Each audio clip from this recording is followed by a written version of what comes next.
January 22nd, 1943. Before dawn touched the misted ridgelines of Guadalcanal, the jungle was still breathing with the slow pulse of night.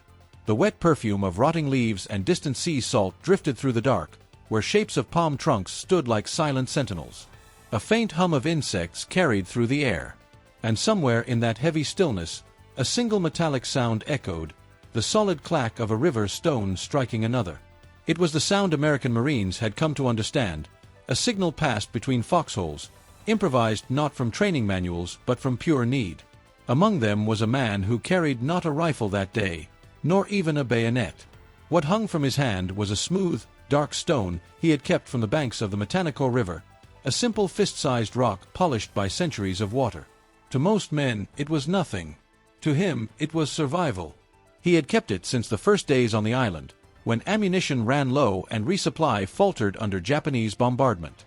The rock became a symbol in those brutal months, of resourcefulness, of defiance, of the stubborn American refusal to surrender even when stripped to the barest of weapons. Marines joked about it at first, calling it his caveman tool, his prehistoric sidearm. A relic of desperation. But he never let it go. And on this morning, he would need it more than ever. For weeks, Japanese positions had tightened around the sector of Guadalcanal, threading machine gun nests through gullies and tree lines, creating kill zones that choked American movement. 9 such gunners held the ridge ahead, their Type 92 heavy machine guns forming an interlocked field of fire that pinned down every company attempting to cross. High Command expected hours, perhaps days, before the Marines could clear them. The enemy believed their line unbreakable. But they had not accounted for the man with the stone. Just after 05:30, as the jungle shifted from black to deep blue, the first Japanese gun fired. The thudding rhythm of the Type 92 sprayed the ground in long arcs, tearing bark from palm trees, stitching the soil in violent patterns. Marines sank into the mud. The air became a haze of gunpowder and shredded vegetation. Japanese soldiers, hardened by months of bush fighting, braced for another predictable American halt. They had come to expect hesitation, pinned units, cautious advance. That was the emotional contrast of the campaign. Imperial confidence rooted in early victories meeting an American force still adapting, still learning, still rising to a new kind of war. But this morning, what they expected would not arrive. The man with the stone crawled forward alone, sliding through creeping vines and marshy pools. He had long discarded the amusement others took in his unusual weapon. His mind was focused on the rhythm of survival, the instinctive calculation of angles, distance, and timing. What he carried was not a joke. It was a reminder of abundance contrasted with scarcity. A Marine's ration tin, battered but full, lay beside him. He tapped it once with the stone. A sound. A promise.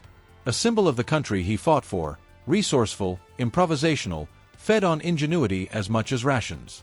That tin, always full of something, reminded him of home, a place where hunger was temporary, where supply lines were never a question, where democracy meant that the man with the least could still become the man who changed everything.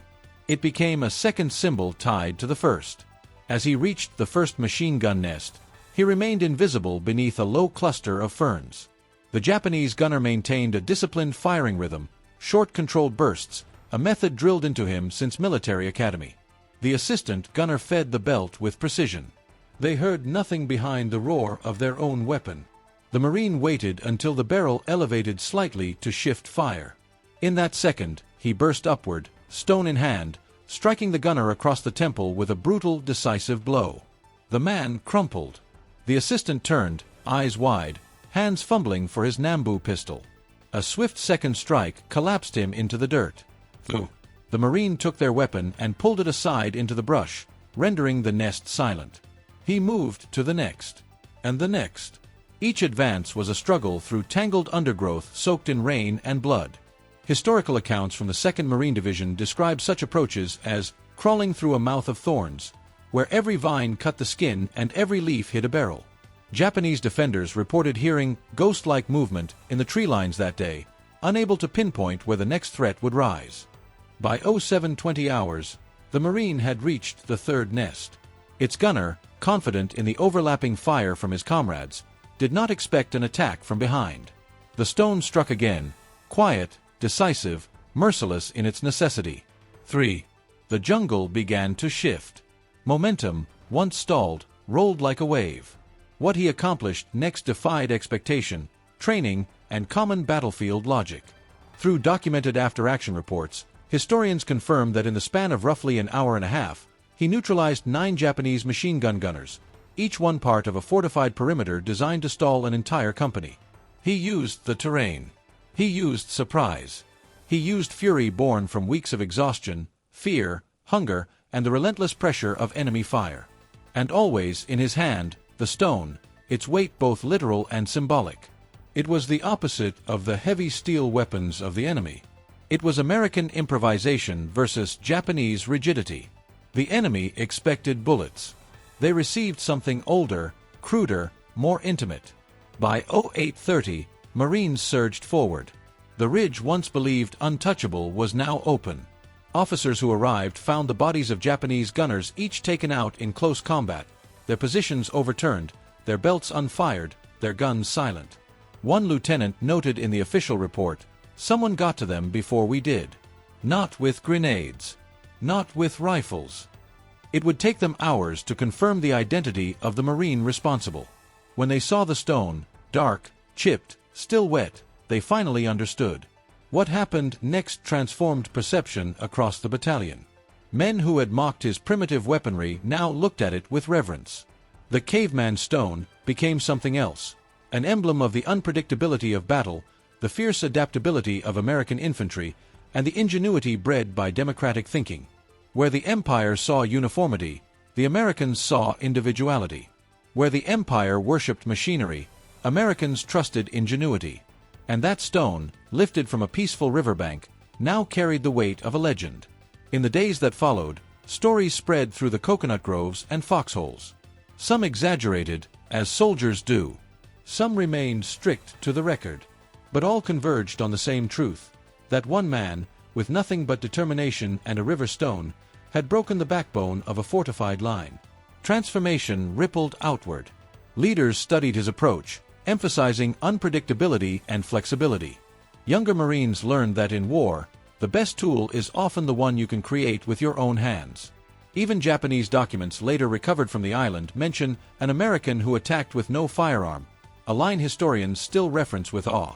The stone remained with him long after the battle, tucked beside that dented ration tin that never left his pack. Two symbols of two worlds, one of scarcity, one of abundance.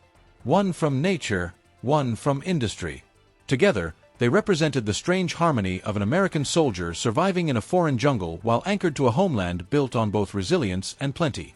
Years later, long after the war ended, veterans who had survived Guadalcanal would look back on moments like this, not merely for the violence or survival, but for what they revealed about the men who fought.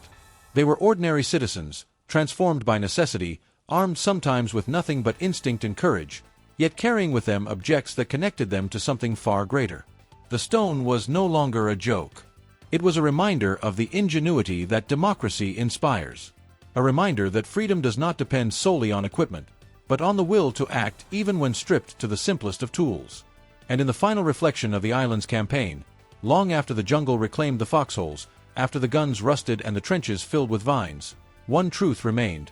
In a war fought across oceans, between empires and ideals, sometimes the smallest object held the greatest meaning. A stone, lifted from a river, became a testament to the belief that freedom can find strength in even the humblest of weapons. That abundance is not measured in what a soldier carries, but in what he refuses to surrender. And that democracy, at its core, gives even the most ordinary man the power to change the course of battle, one quiet strike at a time.